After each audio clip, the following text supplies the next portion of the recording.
Hey everybody, it's Kyle here. Welcome back to another video.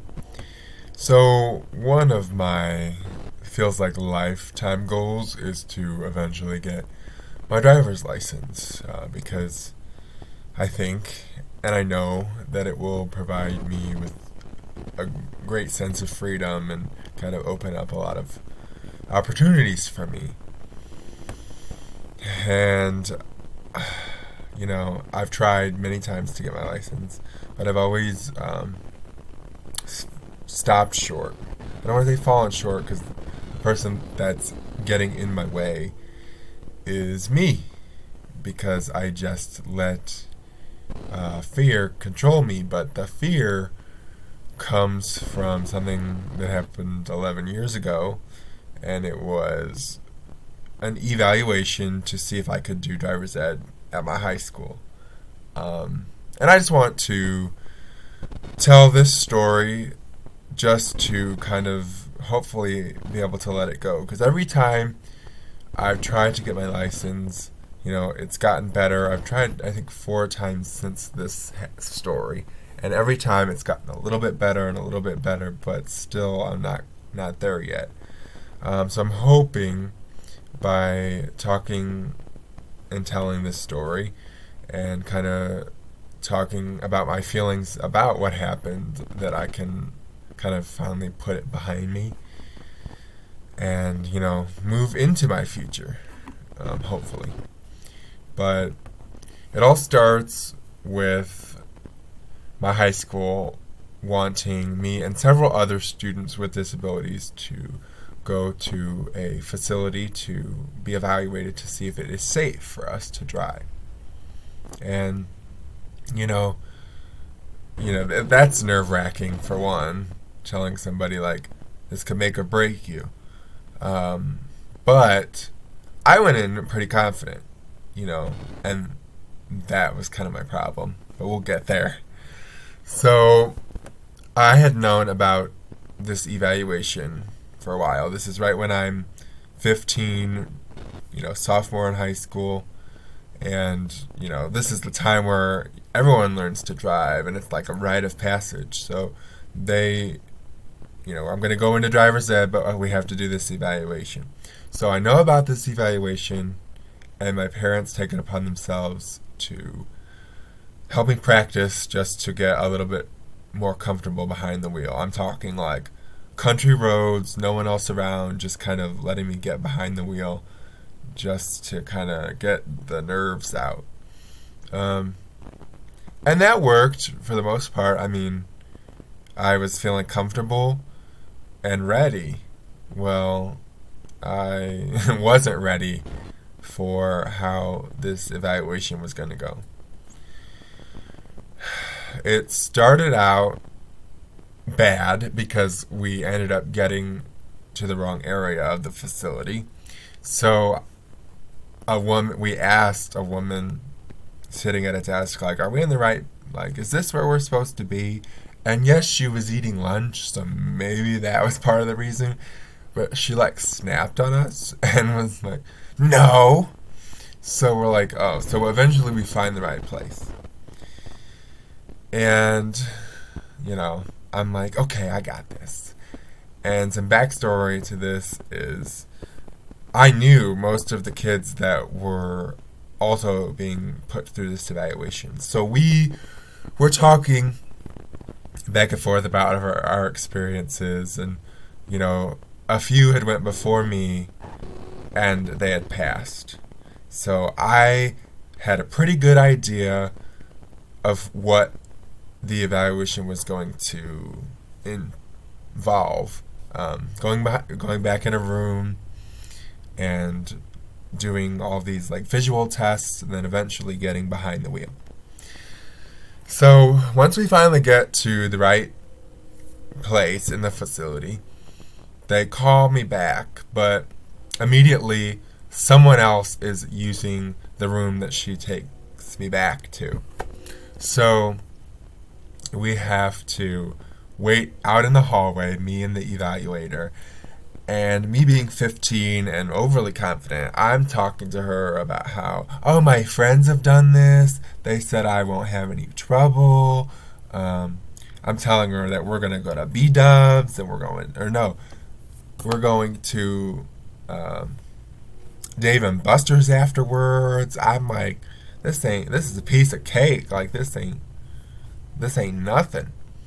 And I think that was part of my downfall, because I think I came off very cocky and arrogant, and I don't think she liked that too much. I think that was immediately off-putting to her, and it just changed the vibe and energy of the evaluation right off the bat. So we finally get in there after the people that were using the room are done, and we have to, connect dots and connect numbers and which blob looks different, and we're playing with blocks and patterns, and, things aren't, going as well as you'd hope, because, connecting 6 to 7, where's 7 in all this maze of a picture, and,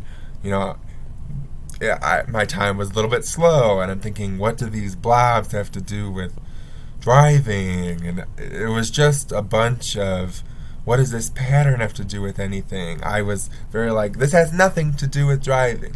So it was just very off-putting, and I think she could probably tell that I was like, what is this? I'm here to learn to drive, and I'm 15 and really want to drive, so I'm like, over this, I knew it was coming, but to me it was stupid. And, I don't do that well on all of that, based on whatever she was measuring. And then we go to the behind the wheel portion. She asks what is a similar car to the one we have at home. 2005 Impala. She's like, okay, we'll be back. So that takes, to me, longer than it should have, but I can't remember how long. But finally they come back, and she asks me, the evaluator asked me, if we could have an observer in the backseat of the car. And again, terrible decision, because it's nerve-wracking. I'm overly confident. I'm nervous trying to be overconfident to compensate for that, is what it really boils down to. And the observer just added a lot of pressure. So I should mention, before we even start, I practiced leading to this evaluation with using gas and foot pedals. Nothing modified about the vehicle. She asks, I'm wearing my leg braces at this evaluation, and she asks me to lift my foot. So I do. Well, from that lifting of my foot, she decides that I need hand controls, which immediately threw me off because I wasn't prepared for it. It didn't even cross my mind that I would need to use any sort of assistive technology. So I'm like, oh God, I'm freaking out because that has me razzled. I have a plan. I'm a person that likes to go according to plan, and hand controls were not part of my plan. So that immediately knocks me off kilter. And we're supposed to have an hour behind the wheel. That is what they told me. So I'm like, all right, well, I'll get used to it over the course of an hour. Well, that hour didn't even last an hour. Lasted 20 minutes. I know, because I checked when we were done. And, I didn't even get the full time. I did not even get to operate the gas and the brake hand controls in the course of this evaluation. I only ever got to steer.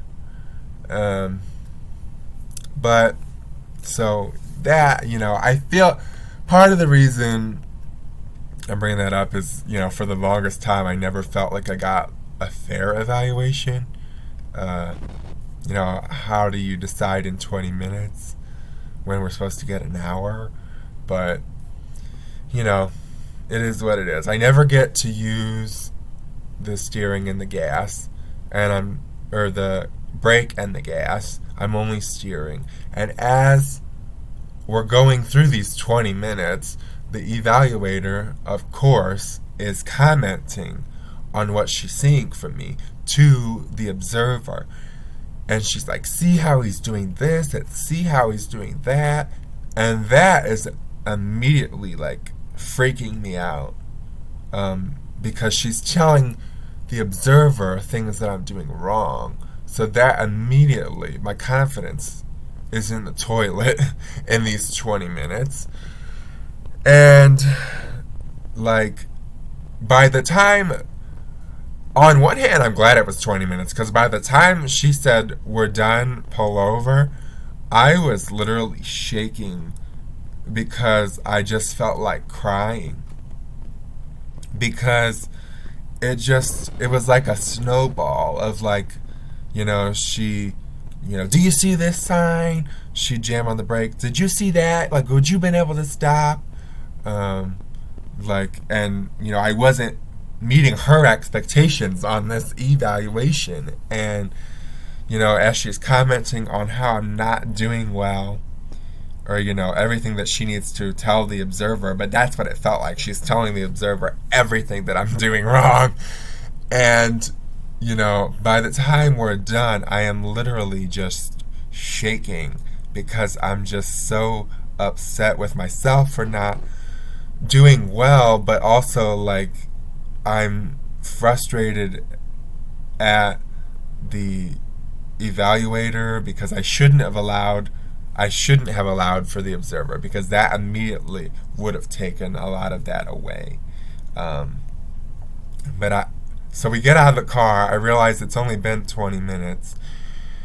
We go back, to hear the results, and she tells me that the answer is no, I'm not allowed to take driver's ed. I'm a danger to the road. And that's immediately a crushing blow. And I think that is what I still have always carried with me, like those words of being like, I'm unsafe. Like I could cause an accident. I could hurt someone. Like those words are just like burned into my brain. She didn't say I couldn't ever try again. She told me I could try again and to go home and work on volleyball, like play volleyball for hand-eye coordination.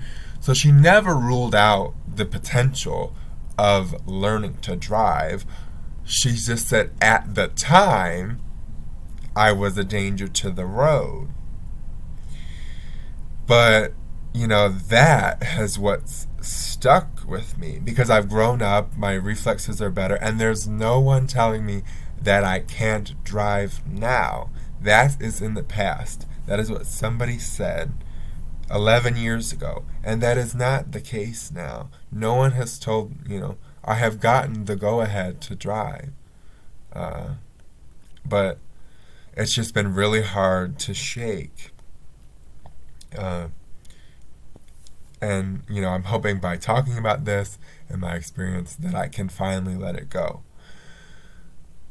The hardest part after failing, I cried when she told me I was dangerous to the road. Like, I was in tears because, my hopes was I'm going to pass. All my friends have passed. My physical therapists believe I would be capable of driving.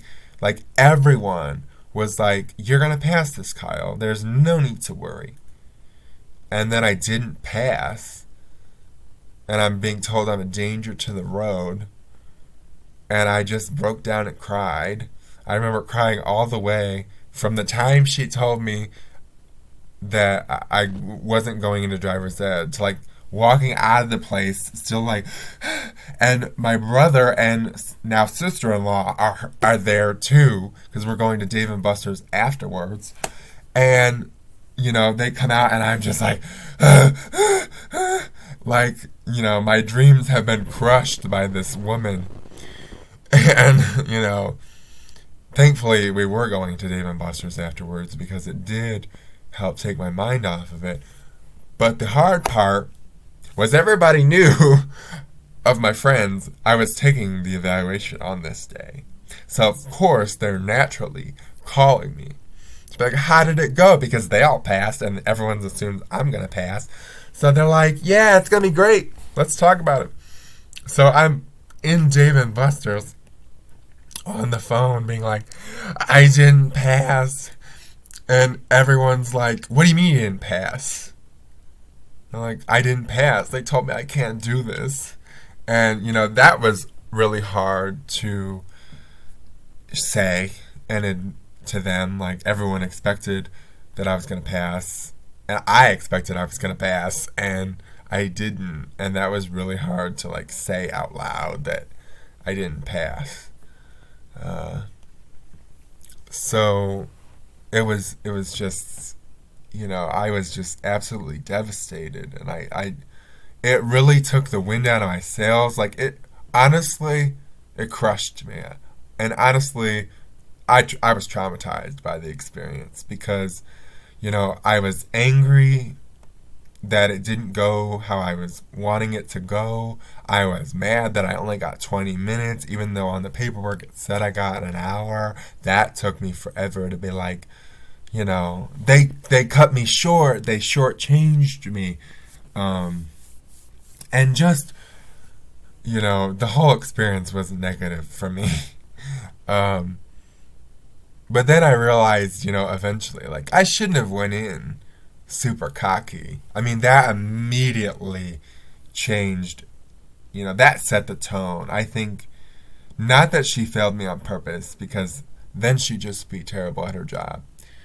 But that I just think I was giving bad attitude, and I think that just started something. It started a snowball, and things just, I think she was fed up. I think she wanted to teach me a lesson. Stay humble. Who do you think you're kidding? Like, you haven't taken this test yet. Like, hold your horses, man. And believe me, the brakes get slammed on my, vision of I'm going to take driver's ed, get my license. For the longest time, like, I was absolutely devastated, and I didn't want to practice and try again. And then, a couple years went by, and I tried again. I got my permit, took the test, passed it, like, for the permit, got my permit, but I really had a hard time, even wanting to drive,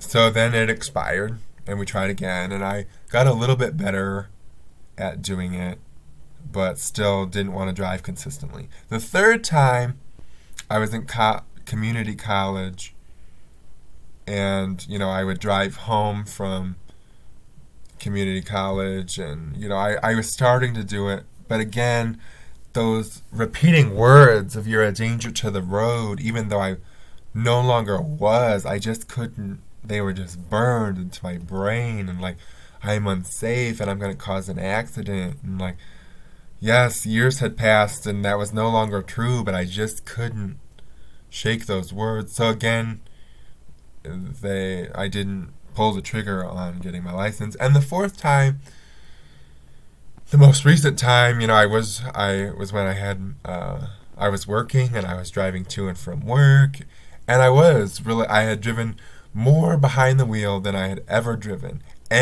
Like, within the first month, I had driven more than I'd ever had before, and combined in the other 3 times I'd had my permit. But again, I don't know. I just lost the steam. And part of that too, and this is no fault to anyone, is just finding the right, driving companion and teacher. Because my dad and I are very similar, and he believes in me a lot. He's like, Kyle, you got this, you can do it. So, I didn't believe in myself as much as he believed in me. So, if I would not do something as well as he would know that I could do it, because that's the thing. I would do really well one day, and then something would, I'd make a slight mistake, or I wouldn't stop as soft as I would want to, or turn the blinker on quick as I should have, and that would just rattle me. Or I wouldn't park exactly straight, and then my dad would say, like, do it again, and then I would mess up again, but then that would just rattle me again, because it's like, why didn't I just do it right? I was very hard on myself for making mistakes, and then I would get frustrated, and then he would get frustrated, and then the experience is like, we'd get home and like, I'm done, I didn't enjoy that, I don't want to do that again, and then I would, but then eventually that just kind of caught up to me of like, it's not enjoyable, and that's not my dad's fault. He believes in me, a hell of a lot, and I appreciate that. He holds me to a very high standard, and we had to talk about how, like, you have to let me, make some mistakes. You have to let me make mistakes, and I have to let myself make mistakes. And he would want to be like, well, you could have went, like, and it's like, well, I need to know that I could have went. And then we had to have some talks about, like, I'm in the driver's seat, and I know this is how you would drive, but like, I need to learn how I would drive. But eventually it just caught up that I was too hard on myself, and I wasn't doing as well as I'd want to do. So I shut down. I was like, I can't do this. Which I could. I did it many times perfectly fine, and I let those small mistakes I couldn't let them go, and they just piled on, and I just burnt myself out again. So I'm hoping by saying that out loud and talking about this story that I need to be gentler with myself and know that it's not always going to be perfect, but I'm capable of being a great driver. I am safe, and I won't, I'm not a danger to the road anymore. I have to let those words go. Those words were true for 15-year-old Kyle. They're not true for 26, almost this year I'll be 27-year-old Kyle. Those aren't true anymore. That's been told to me and, proven to me. But I just couldn't, I have to let that go. And this is me, trying to finally really let those words go. You can and will be a great driver, Kyle. That's what I have to tell myself. And I want my story to, motivate anyone else that's struggling to get their license with a disability. 11 years I've been trying, but I'm not going to give up. And that's something that I really want to try for this year. At least get my permit again and get back out there and get comfortable. And really just allow myself to get comfortable making mistakes. In the beginning especially. And I don't mean huge mistakes. Like, oh, I ran a red light. I mean oh, I didn't quite stop as gently as I would want. Or I didn't park exactly as straight as I want. Just the small things. I know when to stop at a stop sign, and I know how to follow the speed limit. It's just being like, oh, I didn't check my mirrors fast enough, or I didn't pull out, and now I have to wait for all these cars. I should have just went, why didn't you just go, Kyle? The small things. I need to let the small things go. I know how to be safe. And I'm no longer a danger to the road. So, I really want to get my permit sometime this year. Hopefully sooner rather than later. That's kind of the catalyst this is the catalyst to trying to get back out there and do that this year. because I truly believe that it is going to open up the world to me. And just, I'm not even worried about driving, like far. I'm like, I'll drive myself to Walmart to get groceries. That I live on my own, now that I have been living on my own. Like, I'll go visit my niece. I'll go visit my grandma. Ooh, I'm hungry. I'll run through McDonald's. Like, my goals aren't even that big. And eventually, like, hey, I'll drive myself to work. Um, but I'm not all that worried about driving on the highway right now. I just want to eventually just be able to drive myself to the movies or drive myself to my friend's house without having them, hey, can you pick me up? Um, and that'll kind of take some of the guilt that I feel about being a burden to people, because my friends, well, specifically my friends, because it's all like, can you pick me up? Can you pick me up? I feel like they're going to get tired of doing that. I know I have great friends, and they told me that isn't true. That's my mind, that's the voice in my head being like, it's the bad voice, the negative voice, and I have to push and make that voice a little bit quieter. Because my parents were like, Kyle, you can just go visit your grandma. Because I'll be like, are we going to visit grandma? Well, especially more before pre-COVID, but like, can we go visit grandma? Can we visit Clover? And they're like, Kyle, once you get your license, you can do all that, and they believe in me, they do, and I just need to believe in myself, and this is the start of really believing in myself, and that's my hope, and that's what I'm saying. That's a positive affirmation. This is the start of the journey to finally get my driver's license. That feels good to say.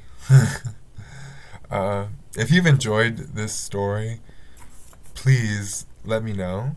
Comment down below, like it, share it with a friend who's struggling to get their driver's license. If you have a story about getting your driver's license that you've already gotten, please tell me your stories, because any feedback of yours and how you managed and went through it, will help me. Share this with a friend if you've enjoyed it as well. Don't forget to subscribe. I post every Tuesday around 10:30 in the morning, Central Standard Time. And, if you want to follow and be here for my journey to get my driver's license, subscribe. And again, thank you for watching, and I'll see you next time.